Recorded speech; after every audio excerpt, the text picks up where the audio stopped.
So you have learned how to sort objects by implementing the comparable interface. Now, this implementation is not very flexible because it's always comparing customers by their name. What if tomorrow we introduce new fields like email, address, and so on? We're not going to be able to sort our customers by their email or by their address. That's where the comparator interface comes to the rescue.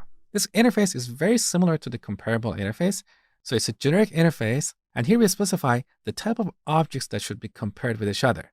So we can create a new class called email comparator that compares two customers by their email. Let me show you. First, I'm going to introduce a new field here, private string email.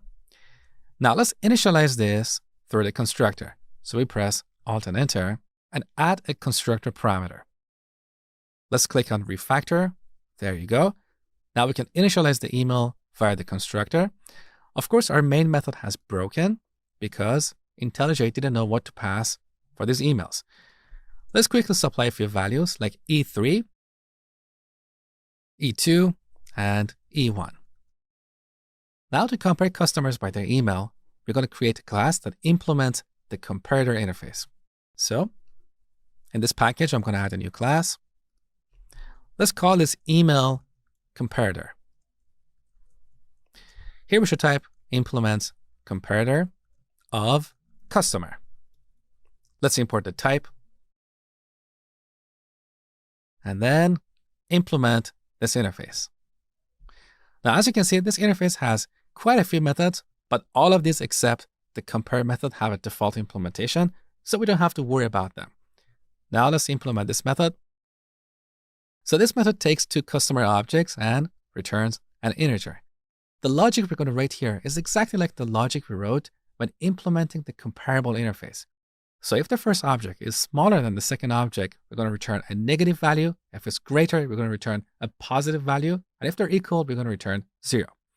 Now, here I'm going to get the email of the first customer.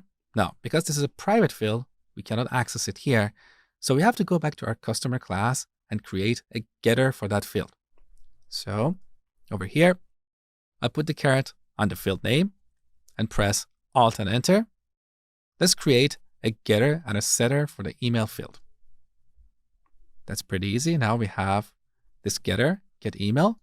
So back to our email comparator. We get the email of the first customer. This returns a string. Now, you know that strings are comparable. So here we can call the compare2 method and pass the email of the second customer. So O2, that get email. And then we return the result.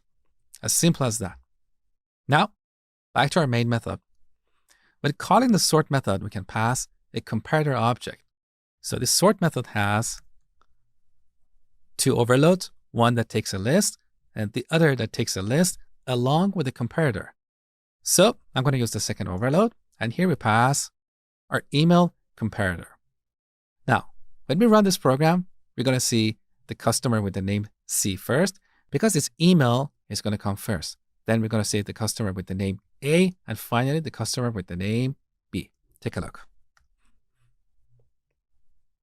So we got C, A, and B. So this is how we can use the comparator interface.